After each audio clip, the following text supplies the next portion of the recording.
We have the first major update from Soulmask coming out today, July 18th, and man, is this update going to change the way the game is played and the way the game feels.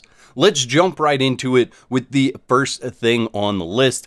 Data Update 3 Adjustment. Defeating the Vajra Ape unlocks the data copy tech and the quick remodel function now instead of the portal. So with the data copy, you can copy a tribesman quality, level, class, title, talent, proficiency, mastery, and so on, and transfer this data to the initial character. The recorded tribesman can also be revived at the bonfire, campfire, and respawn points. Now, essentially, this means you are overriding your main character with the tribesman character. The only thing that's not copied here is the look of that tribesman. So you'll continue to look the way that you did when you created your character, but you can copy all of the data from the tribesman to your main character and then respawn instantly, no longer needing to use the mysterious stone table to revive that tribesman.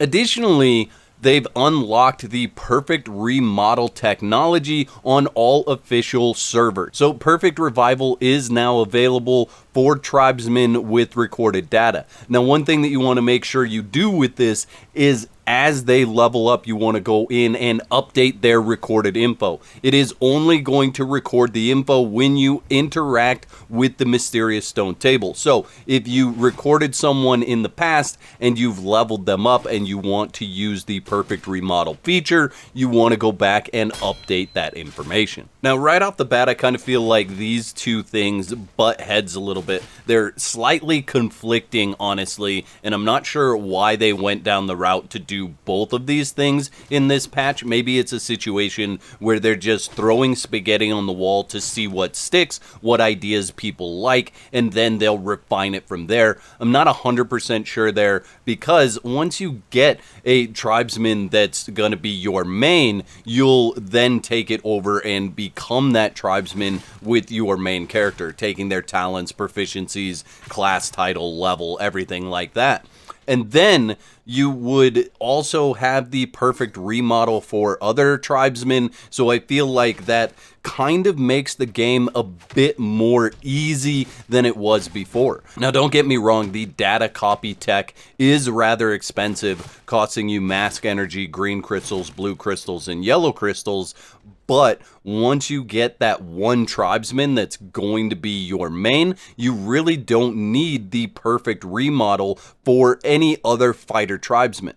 Now, it's nice to have that in case you get invaded and you have tribesmen that, say, craft your best armor. You could then save them in there and have them perfectly remodel. So that is a good thing, but I do still feel like these are conflicting ideas.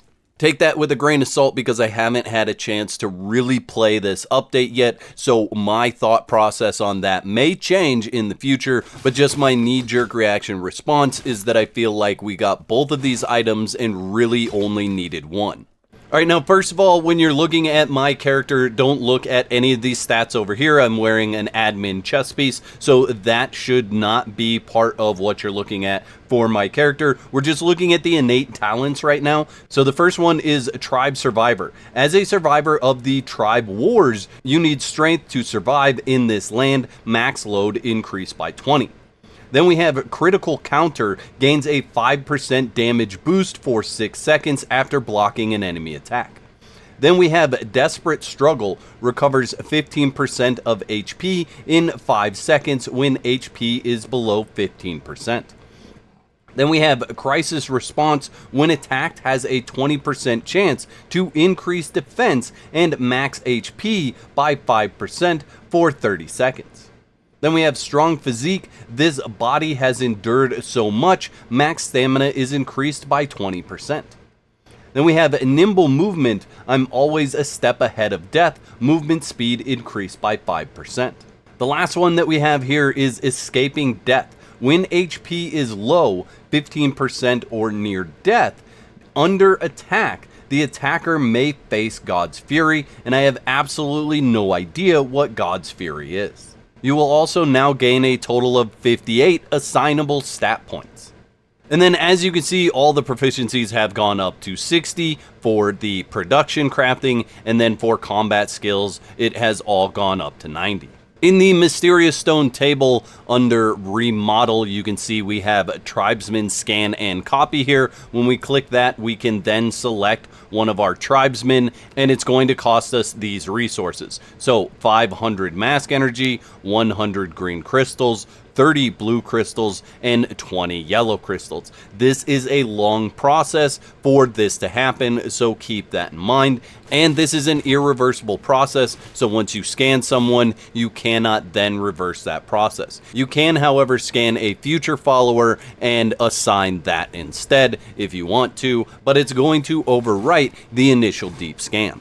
Moving on, the production proficiency cap for initial characters has been changed to 60 from 50. Battle proficiency cap has been changed to 90 from 50. So this is talking about your proficiencies. You're going to have higher proficiencies both in crafting at level 60 and then in fighting at level 90. Body Enhance 3 at the mask node removed the bonus on the initial character's proficiencies. So it used to be that once you did the body enhancement, your initial character could go up another, I think, 10 levels in proficiencies. Now you are capped at a hard 60 and a hard 90. The initial character's level cap has been changed to 50 from 40, so you are getting more levels out of your character. The initial character's aptitude has improved. It can get exclusive talents as it levels up. They added more portals in various scenes. The portal in a scene can be connected to the portal built by players, except for on PvP servers. So if you've built your own personal teleporter, you should now be able to use that teleporter to connect to all the teleporters that are in the world, making travel very easy in PvE. Additionally, on PvE, the official server enables teleporting with supplies and animals through the self-built portals by default. That is a really nice feature for PvE, and now you can easily move your base from one location to another. Additionally, now portals can be used right from when they're acquired. There is no node limit because they changed the ape technology that used to unlock the portal. Now is the data copy unlock. They added new respawn points in ruined dungeons and holy ruins. These need to be activated. I think this is a great thing to have added so you don't have to run through the pre-dungeon segment of these dungeons in order to get your loot back should you have died. I know a lot of you are going to be really excited about this. When crafting items at a crafting table, you will auto use the materials in chests nearby. So if you have a ton of resources in your chests, there's no longer a need to run over there to get them in order to craft. It is going to look at the chests that are in the area and pull that through your body into the chests so that you can craft those items. There's a new deployed tribesman coefficient that is on single player and private servers. You can change the amount of tribesmen that are following you up to 3 in that setting. So if you want more tribesmen following you at any point in time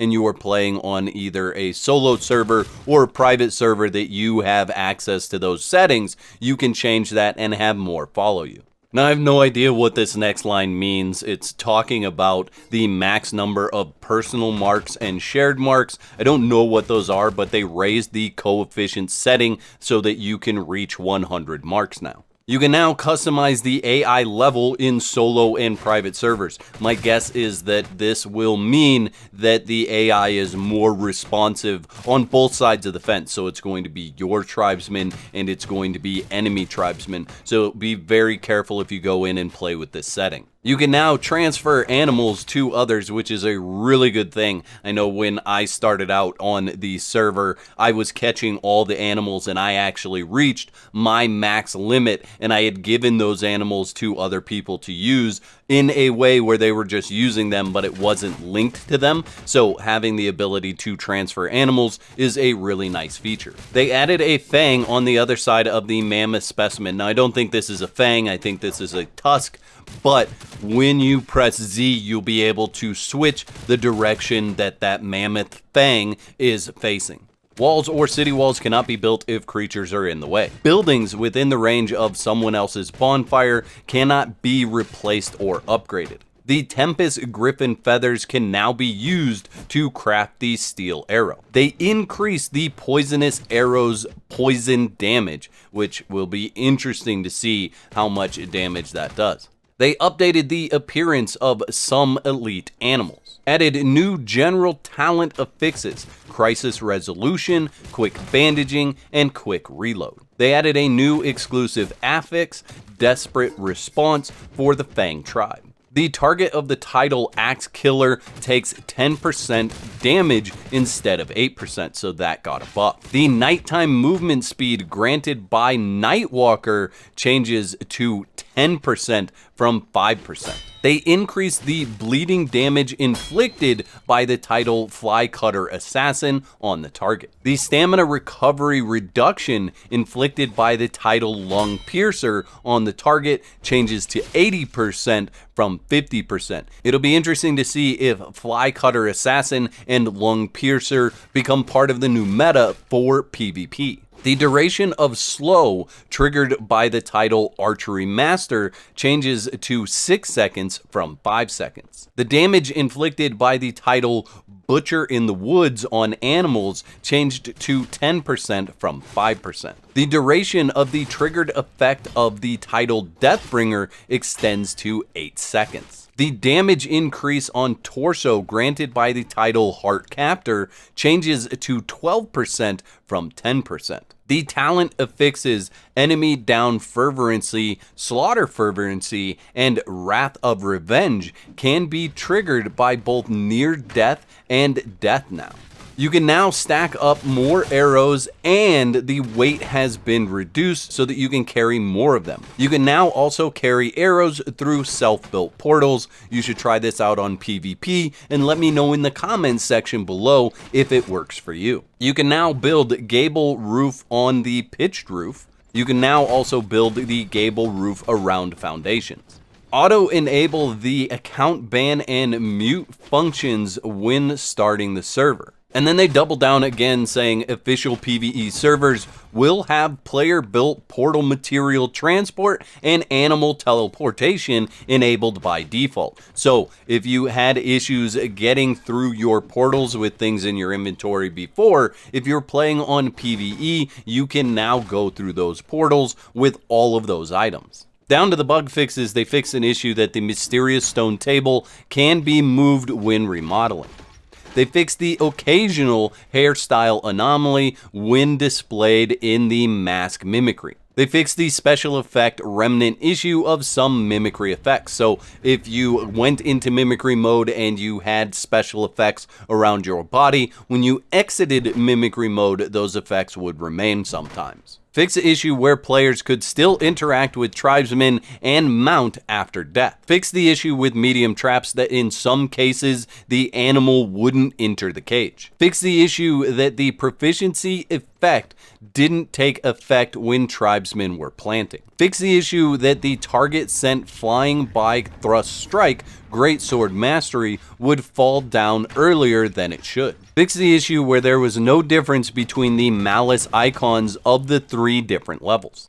Fix the issue that the animal summoned by nature enlightenment still existed after the mask was switched. Fix the incoherent brewing tank's naming. Fix the issue that durability of the exploiting platform at the mine wouldn't be deducted. Fix the discrepancy between the actual deducted value and the deducted value displayed in tips. Fix the issue that tribesmen joined after the first bonfire was built had no mastery skill. Fix the issue that bandages can be used during movement. Fix the issue that food settings in the pen didn't take effect. Optimize the light of the lighting module. Optimize the issue that barbarians could use throwable cans without quantity limit. Optimize the construction model of some roofs. Optimize the skill and combat AI of advanced mechanical monsters. I'd like to thank all my YouTube members for your continued support. Y'all are absolute legends. Don't forget to whack the like button if you enjoyed the video and subscribe for more content. And if you don't want to be out of whack, there's another video on the screen right now that you can click to support more of my content.